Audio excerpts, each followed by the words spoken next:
Mr. Michael Hiatt was convicted of possession of a stolen motor vehicle after an officer located the stolen Honda, chained and padlocked to his Ford Expedition. Mr. Hiatt argues he gave his friend permission to chain the Honda to his Expedition, but he himself was not in possession of the stolen vehicle. Today, the lawyers argue the legalities of possession. Let's get it started. Welcome. Good morning and welcome to the Washington State Court of Appeals, Division 3. My name is Judge Rebecca Pennell. Joining me on calendar today are Judges Laurel Siddoway and Judge Robert Lawrence-Berrey. We have 5 cases on the calendar this morning. The first case is State versus Hiatt. Counsel for the appellant, Mr. Mistry, if you could begin by letting us know how much time you would like for rebuttal. I know you've been educated on how our clock works. Just keep in mind that the colors of green, yellow, and red don't show up so well once it's lit up online. So keep in mind of where the location on your clock is. But you may unmute yourself, proceed, and let us know how much time you would like for rebuttal. Thank you, Your Honor. I would like to reserve 5 minutes for rebuttal. Great, please proceed. Thank you. For the record, my name is Manek Mistry. I'm here on behalf of Michael Hiatt, the defendant and appellant in this case. Mr. Hiatt did not have sufficient control over the stolen Honda to establish possession. And as a result, the evidence was insufficient for conviction. And I want to start by pointing out that the court in this case did not find that he was in actual possession of the vehicle, just constructive possession. And you can see that at Clerk's Papers 86, where the court explicitly found constructive possession and then went on to say that his possession would be actual if he broke the padlock or fixed the Expedition and drove it away, even though the cars were nose to nose. Mr. Mistry, in order to be in constructive possession, your client has to be able to reduce this other car to actual possession immediately. Is that the standard that you agree upon? Well, I think the standard is dominion and control, and that is an element of that, yes. Okay, it's an important element. The trial court, I think, entered a finding that your client would be able to do this by cutting the lock. That was the finding that was entered, not shaving the key or not using the shaved key. I know that there was testimony that he could use a shaved key, but the trial court didn't go that route. It went the route as far as breaking the lock or sawing it off. Did your client have any kind of a tool there with him where he could saw off the lock? Not as far as the record shows, Your Honor. Okay, No. So in order to get a tool, he'd have to buy it and then take it back, right? Yes. Okay, I'm going to ask questions to the state about that. I'm trying to get a sense of how your client actually constructively possessed the car, at least under the court's findings. Right.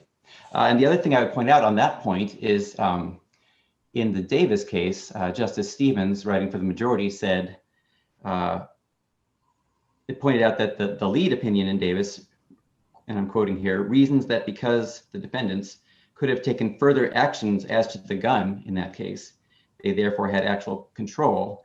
And Justice Stevens disagreed with that and said that if you can do something in the future to do it, and that does not establish control. But Davis was a momentary handling case, wasn't it? Wasn't that the rationale? It was. And obviously this is not a case of momentary handling. I think we have even less here because there's no evidence that Mr. Hiatt handled the car. But the other thing that the Davis court pointed out or focused on was whether or not there was sufficient control in that case. And also that the quality of control matters to a finding of possession, and also who is the true possessor of the item. And in this case, the true possessor, according to the testimony, is Mr. Hiatt's friend, who brought the car and locked it up. Well, it seems to me that one point in your favor is like the court said they could use bolt cutters to cut the padlock. Well, anybody could use. Somebody walking by on the sidewalk that had bolt cutters could use bolt cutters. Right. The most significant element seems to be that that Mr. Hiatt's friend asked him to allow the car to be bolted, and he accepted, which suggests that he thought that he was going to be a protector of it in some manner.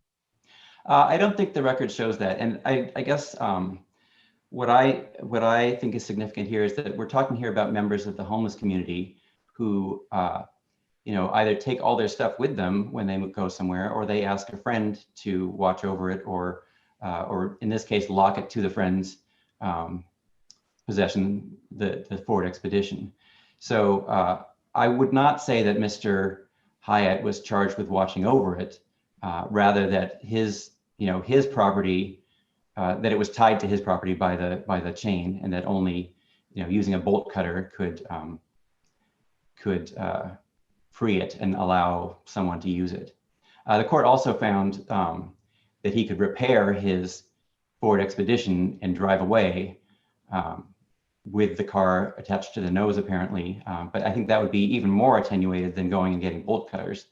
It would be, I don't know, there's evidence about what it would take to repair the Ford Expedition, presumably more than just buying one piece and applying it like you would bolt cutters. How does the existence of the chain stop him from possessing something?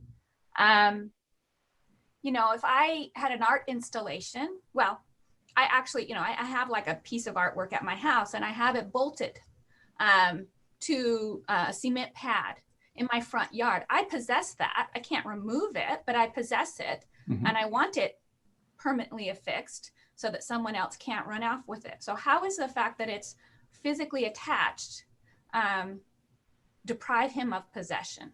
Well, I think that's more evidence in your case that your neighbor doesn't possess it. We're talking here about the neighbor of the Honda, and the neighbor of the Honda is the Expedition. So do I have that wrong? I thought that the alleged stolen vehicle, or the stolen vehicle, was bolted to the defendant's vehicle. Right. And I guess what I would say why is that not like my piece of artwork being bolted to my house, my front yard? Well, I guess I see the analogy, but we're talking again here about the homeless community, and there's nothing else to bolt it to. So I wouldn't. Right. I wouldn't so think. Because we're talking about the homeless community, that's as good as you can get, in terms of, if this is my car and that's the only place I have to live, how I'm going to bolt it to my house is to padlock it to my car. I might not be able to drive it away, but I possess it. Mr. Mistry? Yes. Mr. Mistry, following up on that analogy, which I think is an interesting analogy, what if Judge Pennell's neighbor says, keep this piece of artwork for me, and the neighbor bolts it to somewhere on her property, and only the neighbor has the key and Judge Pennell doesn't? Does Judge Pennell possess the artwork at that point? I would say not, because she does not have the ability to, do anything with it. So it's not in her possession. And we're not talking here about something that's on Mr. Hiatt doesn't own the parking lot or the street where the cars were.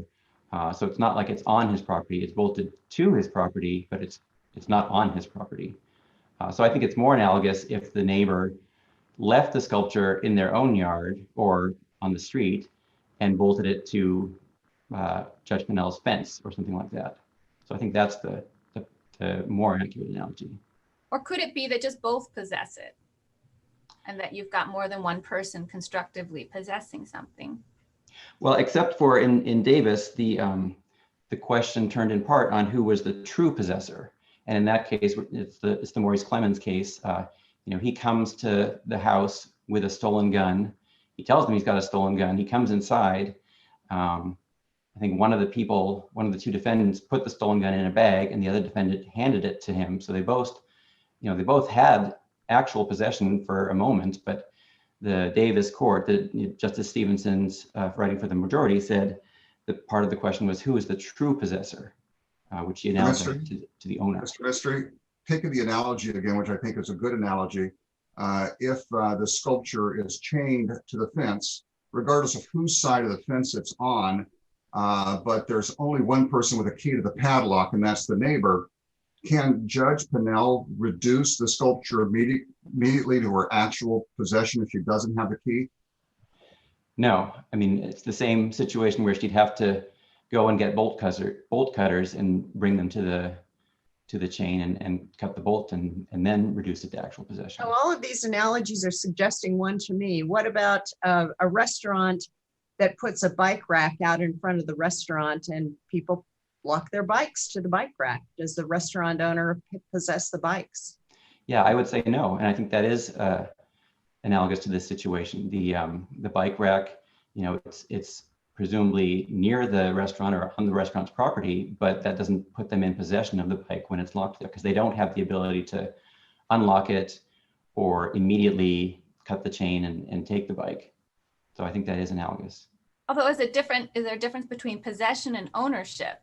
The restaurant could be defined as sort of a bailee, just like when I put my coat inside of the restaurant's coat check. Mm-hmm. The restaurant might possess it, but they do not have the authority to take it. They're a bailee in possession. Mm-hmm. So it could be that Judge Siddoway's bike rack example is more like putting my coat in the coat rack, and we're dealing with the bailee instead of non-owner. Mr. Mistry, could your client be a bailee of this car? I don't actually know the law surrounding who qualifies as a bailee or not. So that's not. Well, if he was asked to keep it for somebody else, whereas he never asserted any ownership of that's the hallmark of a bailee. For example, you go to a hotel room and you put your jewels in a safe. It doesn't belong to the hotel just because the jewels are in the safe. Yeah. And so with that kind of an idea, would your client be a bailee? It sounds like he would be, yes. And I think that goes again to the Davis opinion, where the question turned in part on who is the true possessor. Well, a bailee could possess something though. So that's, I'm not sure that a bailee doesn't possess. They don't own, but they might possess. I see the point to that, but on the other hand, in this case, we're talking more like the bike rack. And I would say the restaurant does not possess the bike because it's not theirs. They can't immediately take it away. So I think that might be the best analogy here. Yeah. I see that my time is almost up. I'm going to reserve the remainder of my time, if I may. Ms. Verhoedf.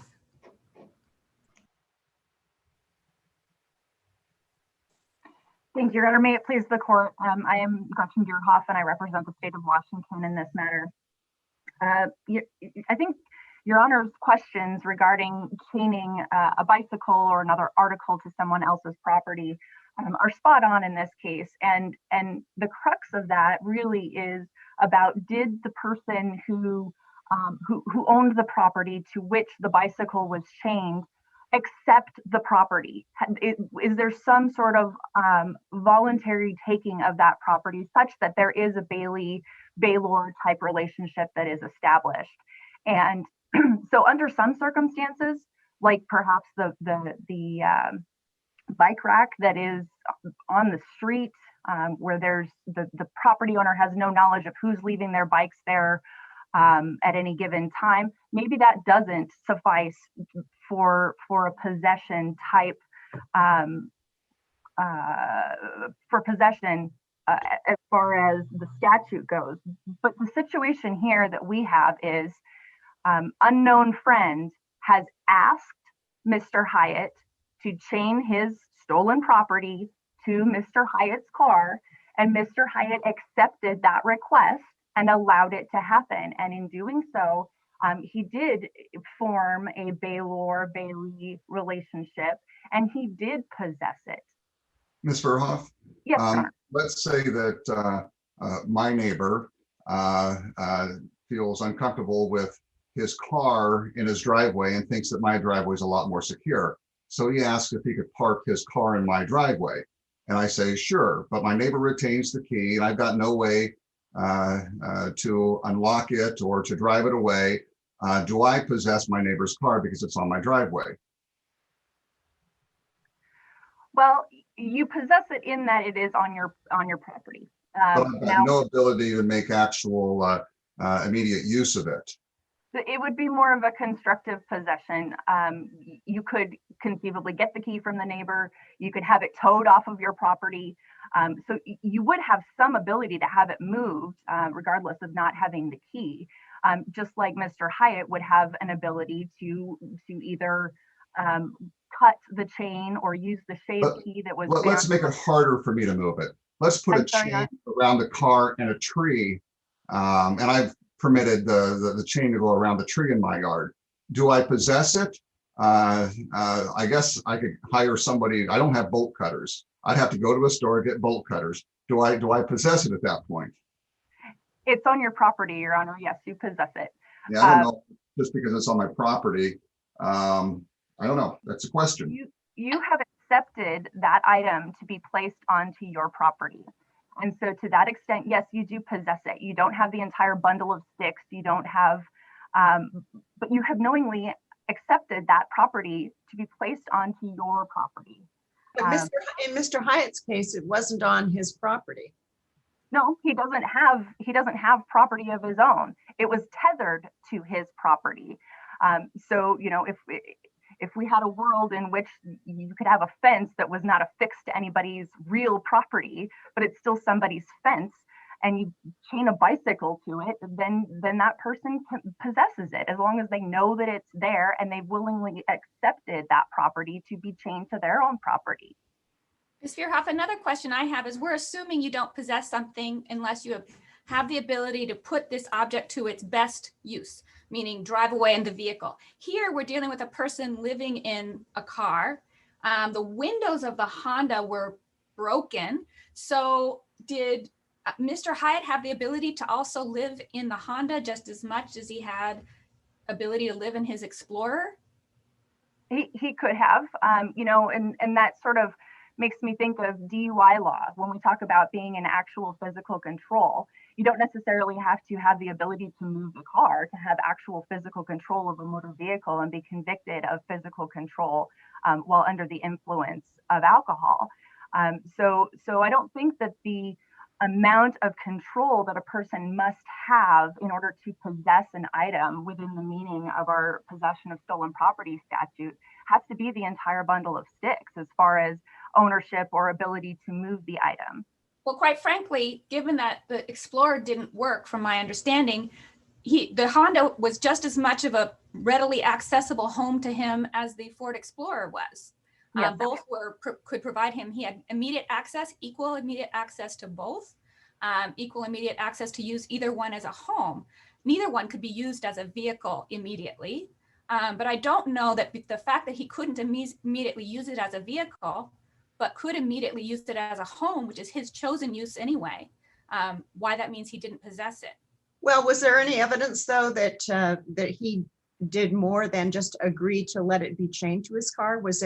Did he claim there was a discussion with his friend that if the Explorer got too cold since its window was broken out, he could live in the Honda? I don't think there was any evidence along those lines. I don't think that there was any evidence along those lines either, but that doesn't mean that he wasn't able to do that. Well, anyone could then. Then does that mean anyone possessed this car? Because anyone walking along that could have gotten in the car and lived there? No, not necessarily, but under these circumstances where he has become a bailee of the item and taken that particular item into his care, essentially, by having it chained to his own vehicle, he has a special relationship with that vehicle. Ms. Verhoedf? Of course, we're dealing with what inferences are possible, not whether or not there's sufficient facts to justify a verdict, not whether or not there would have been a good argument for a not guilty verdict. Of course, a walker-by doesn't have the Honda chained to their car, so that would be more of a fleeting sort of momentary contact versus chained to. Ms. Verhoedf, it seems to me that one of the tenets of criminal law is that people have some sort of notice about what they're doing as criminal in nature. And if we have to make all these various analogies about whether something is on one side of the line or the other, it just doesn't seem fair to be able to lock up a person for a few years or more if even us judges can't agree on whether it's legal or not. Well, Your Honor, I think that the notice here is that the defendant accepted the item, the stolen car. It had a broken window. It had a punched ignition. That's something that a person would be on notice is a stolen vehicle.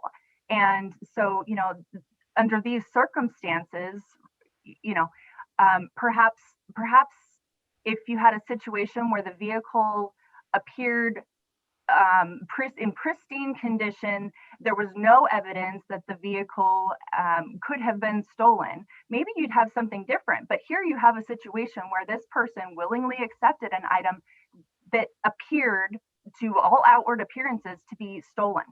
And that would be a different argument. That would be insufficient evidence as to knowledge, not insufficient evidence as to possession. Right.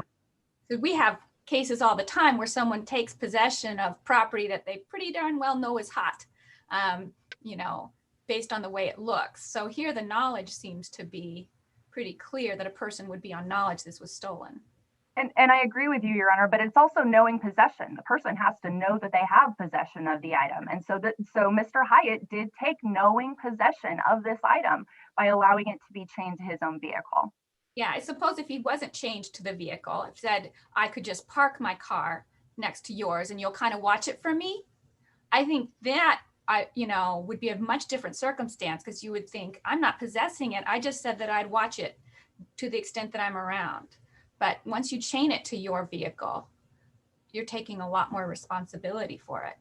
I still think that the requirement that it be reduced to actual possession immediately has to be important. And perhaps the immediate possession isn't dependent upon the chain or the lack of chain or the ability to drive it or to move it. But it seems to me that an important aspect of a car that we all think of is its ability to transport people. And in fact, the trial court even seemed to believe that too, because it focused on the ability to unchain it by cutting the lock. Again, these nuances are just a little bit too close to me for me to get a sense of where we should fall on this issue. Well, and I can understand Your Honor's concerns with it, but under these circumstances, this isn't a fleeting possession. This is Mr. Hiatt saying, yes, I will take possession of that. You can chain it to my car. Did he say he'd take possession? He accepted it. He said, yes, you can do that. You can attach it to my car. Did he even suggest that he would protect it? I mean, I mentioned before, someone else could come to the car with bolt cutters and cut the bolts. So unless Mr. Hiatt had suggested in some fashion that he would protect it and watch out for it, it just seems to me it could have been possessed by any number of people. If all it takes is the ability to use a bolt cutter to remove the chain and take off with the car. Did the person who owned the chain, did he actually possess Mr. Hiatt's vehicle by virtue of the chain? No, Your Honor. There was no sort of relationship that was established as to Mr. Hiatt's vehicle. Going back to Judge Siddoway's observation, I have Christmas decorations on my front porch, and anybody could come along and take them. That doesn't mean that I don't possess them. So in the situation, just because somebody could conceivably come along and take this stolen car from Mr. Hiatt, who's holding it for somebody else, doesn't mean that Mr. Hiatt does not possess that vehicle.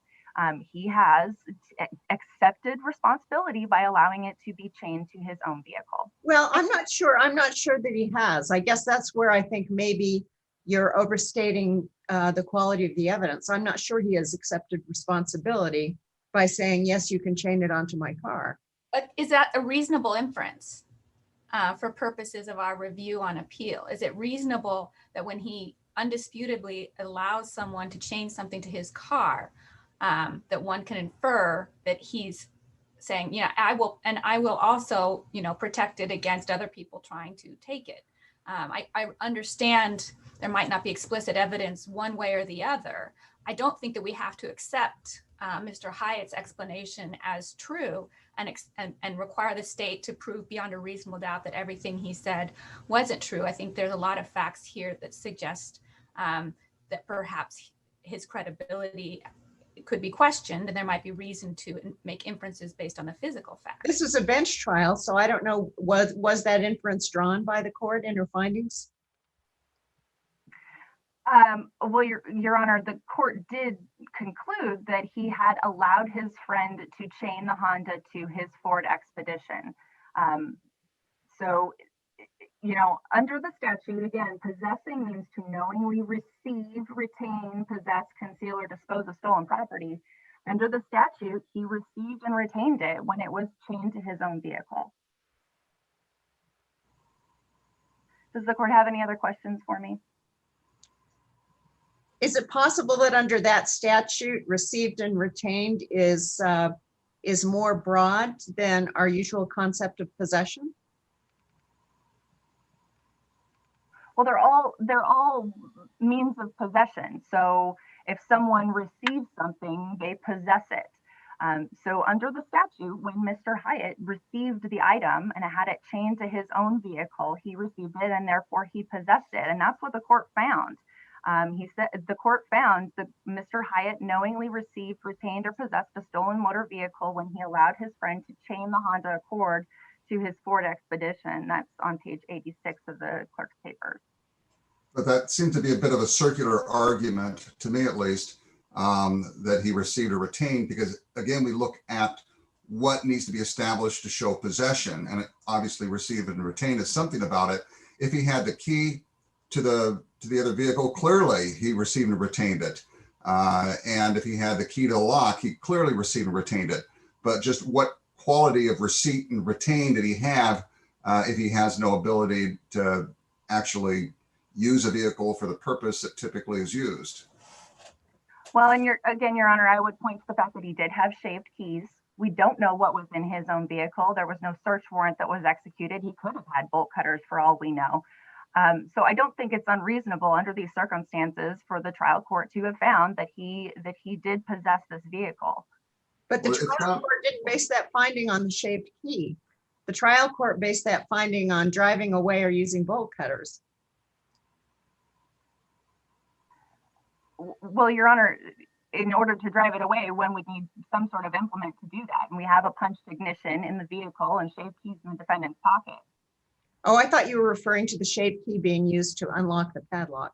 No, Your Honor, I'm talking about actually being able to move the vehicle. So we have a punched ignition, shaved keys in the defendant's own pocket.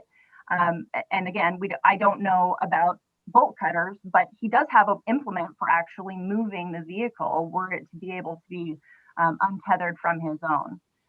My time has expired. Thank you. I would ask you to affirm. Mr. Mistry, your rebuttal. You are on mute. Sorry, thank you. I want to briefly address the idea of received, whether or not the car was received. And I guess I would point out in Davis that the court still required proof of possession, that the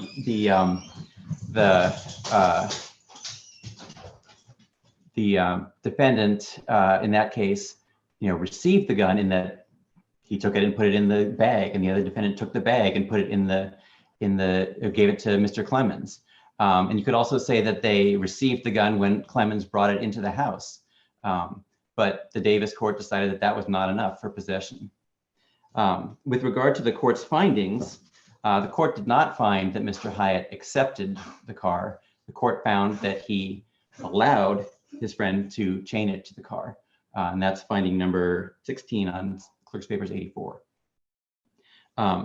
Again, as far as Davis is concerned, the question is not, whether or not there's any control, because passive control obviously would qualify.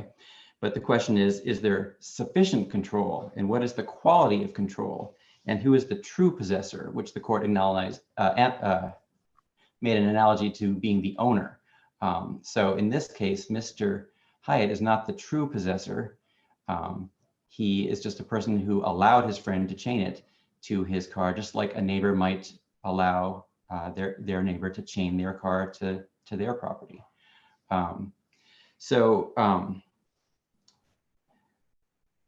If you look at Davis, I think that is the case that is most analogous here, and I think that the bike rack analogy is the most fit analogy that we've discussed. And you could say that the restaurant owner accepts the bike being chained to their bike rack, the fact that they put a bike rack out there means that they're implicitly accepting, the fact that people are going to chain their bikes there. I mean, it's like an invitation to chain your bike there. But we wouldn't say that the restaurant owner is in possession of the bike. I know I have a minute left. If the court has no further questions, I think I'll conclude. We're asking the court to find that Mr. Hiatt, that the evidence was insufficient to prove possession here, and that therefore the conviction should be reversed and the charge dismissed with prejudice. Thank you. Thank you very much for your arguments and for your briefings. A very interesting issue. We will take this case under submission, and there will be a short pause before our next case on the calendar. Following these arguments, based on a majority ruling and the lack of evidence regarding possession of the vehicle, the conviction was reversed. And there you have it, folks. If you like this video, check out my others. Learn the law and watch it evolve.